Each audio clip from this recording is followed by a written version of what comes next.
Hang on, people. Wow, more government. Remember, only government should have guns. Only trained police officers should have guns because they have background checks. They have been vetted. The government knows that they should have guns over you. Armed DPS trooper. 9 times. Inappropriate contact. Made women touch his groin. Made him give him his number. Made him add him to his Twitter account. He worked for, ready? Department of Public Safety Trooper, Highway Patrol, CHP, same thing. I forgot where he's out of. Arizona Department of Public Safety is where this gentleman worked. And let's find out what happened here. Violated that trust, all done for the purposes of his own desires and to pursue various women. Former DPS trooper Tremaine Jackson faced a judge today. The write-up from the investigators describes 8 traffic stops where women feared the trooper would retaliate if they didn't do as they were told. October 30th, Jackson allegedly pulls over 2 women. Court records say Jackson put the driver in the back of his patrol car where she fell asleep and turned his attention to the passenger, who told investigators Jackson grabbed her hand and put it on his groin. December 15th, Jackson pulls over a woman for an unsafe lane change, according to documents. Unsafe lane change. Woo! Out there protecting and serving the shit out of you. We got to protect you from that unsafe lane change. We're going to make you safe. Pull you over with our gun that we got issued by the government because we're here to protect you. Give up your guns, pesky citizens, so these people can keep you safe, because they will never abuse their authority and power. Oh, no. The victim reported Jackson grabbed her around her waist and kept demanding she touch him. She says she was held against her will and felt forced to comply out of fear. Now, they're saying 8 different cases. I think they've had over 13 people call in, but they're still doing follow-up. Normally these things... Now, if this guy had one woman, because I know the cop lovers will be here, Rick, you know how women are. He probably just gave him a ticket. And he used the same thing called scheme and design. When criminals do continuous criminal acts and they do the same thing, bank robbers have been convicted because they said the same thing to the teller. They've given the same note. Burglars have been convicted because they enter and exit the same way and they break in and do the same damage when they go in. It's called common scheme and design. And when you can connect that to criminal activity, it gives credibility to what you're accusing him of. This guy used the same terminology to get women to comply with his threats. Like, what are you willing to do to get out of this ticket? And since all the women know that, that gives them all credibility to what they're saying. Court records say Jackson often used the same lines, allegedly asking the women what they were willing to do for him to avoid a citation or jail time. Documents describe Jackson insisting the women give him their phone numbers or add him on Snapchat before letting them go. Now, why do you think he's using Snapchat? Because once you send a message on Snapchat, it's deleted. So, anyway, look. Okay, for all you crybabies, maybe this guy's innocent.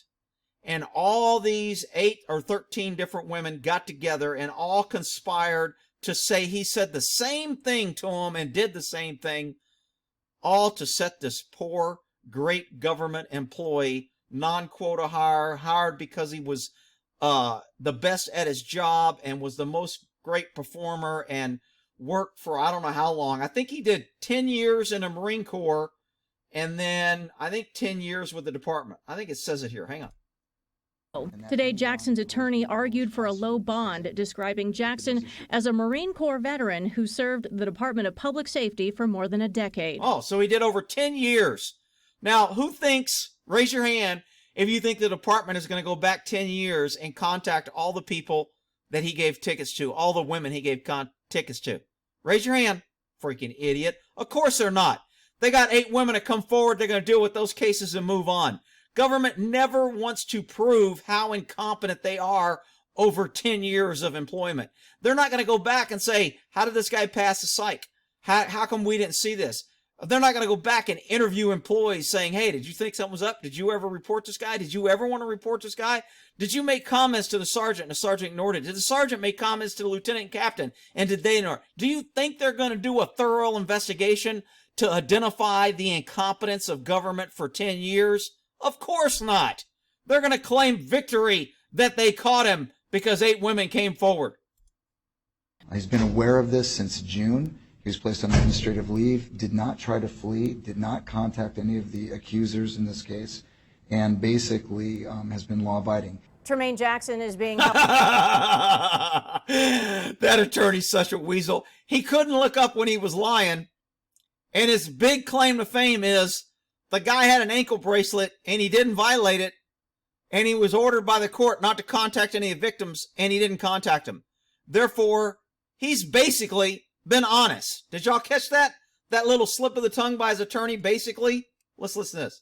Tremaine Jackson is being held on 150. He did not contact any of the accusers in this case, and basically has been law-abiding.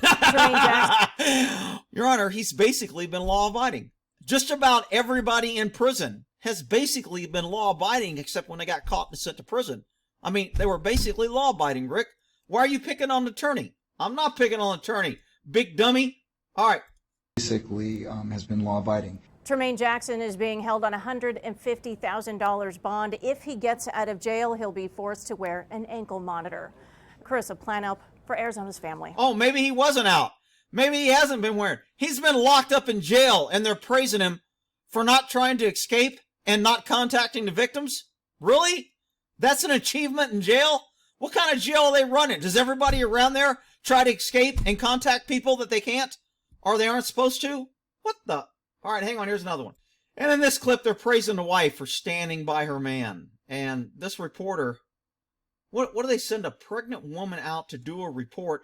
Rick, just because she's pregnant don't mean. I'm thinking, like, why would you be contacting somebody that might punch you in the belly with your baby and jeopardize your baby and your safety? Why would you send a reporter out like that unless you wanted the, look at women, great, we're hiring, and they're all doing such wonderful jobs, and they're all equal, and they can even work while they're pregnant because they're so strong and empowered, and she's a single mom, and it makes her, whatever. I don't think she ought to be out there interviewing people of crimes. Me personally, I think it's a liability, but this news agency doesn't. The allegations against your husband, he said he wasn't guilty. He's innocent. Before today, Yesenia Jackson. You know what? Maybe I made an assumption that I didn't. Maybe she's not pregnant. You can't ask somebody if they're pregnant nowadays. Maybe she's not pregnant and I misspoke. I'm sorry. Before today, Yesenia Jackson, the wife of DPS trooper Tremaine Jackson, has stayed tight-lipped regarding the allegations surrounding her husband. Tight-lipped because that's her husband and they can't force her to testify.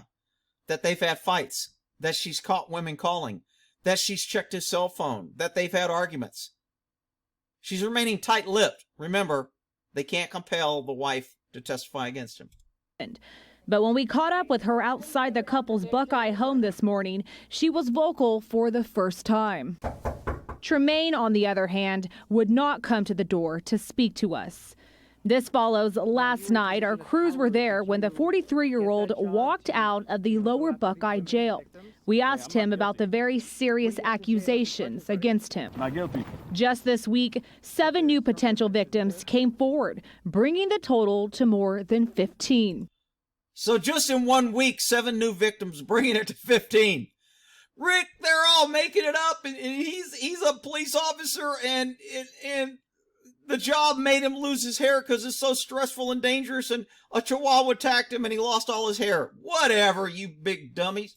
He said he had worked for DPS, and I said, well, that's great to have someone on our street. Now that he's back. Well, the fact that you think it's great to have somebody in government on your street tells me you don't know what the hell you're doing. Back home, awaiting trial. We spoke to his neighbors about the charges and new potential victims. It is kind of sad that it's in law enforcement. We should be able to feel safe. I won't make. See, again, she don't know what the hell.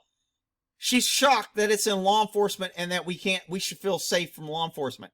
Where the hell have you been, woman? Hiding under a freaking rock for the last 10 years? Have you not seen what law enforcement has turned into? Jackboot, blue ISIS, blue line, savior. The people are the enemy of the state, and we're the state-sponsored terrorism. Make a final decision because it's not my place to make that decision in court, and however it turns out will be the way it's supposed to turn out. Oh, so if he's innocent, then I'll let my daughter go spend the night at his house because it's not my place to judge him. Really? Who thinks, raise your hand if you think this woman voted for Trump. Jackson's attorney, Kenneth Countryman, believes DPS is being biased in their investigation and says they should allow the process to take place for Jackson and for his family's sake. She supports her husband. They've been married for a long time, and he's a Marine for 10 years and a DPS officer for 13 years, and they have 7 children. They have a very strong family, Code of the law, and he has all protecting their support. each other. And just to be clear, no new charges have been filed on behalf of these 7 potential victims. In the meantime, DPS does believe there could be more potential victims. They say if you believe you've had an inappropriate run-in with Jackson, that you need to come forward. Oh, so the DPS is saying we think there's more victims. Why do you think DPS would be saying that? Well, Rick, they're just guessing because they don't like him. Okay, that's why they're saying it. Not that they have video and they've probably contacted and reached out. Not that half the victims are probably too embarrassed that don't want to go to court. They're probably saying, you know what? 15 people have come forward. Why do I want to drag my name? Why do I want to be embarrassed? That's how this shit continues and goes on. And that's how cops are out there earning the hate. Meanwhile, I got idiots on this channel telling me, you're just hating cops and they're all heroes and you're just finding a few bad apples. I can't watch a video on YouTube or on the news that doesn't show cops being unethical, using excessive force, sicking dogs, shooting chihuahuas, shooting people that aren't armed, shooting people that are reaching for their phone, wallet, or freaking French fry from their Happy Meal. I can't turn on the TV or YouTube without seeing that. Meanwhile, I got idiots saying, oh, you're just being mean to the cops, Rick. Okay, whatever. All right, we'll see how this turns out.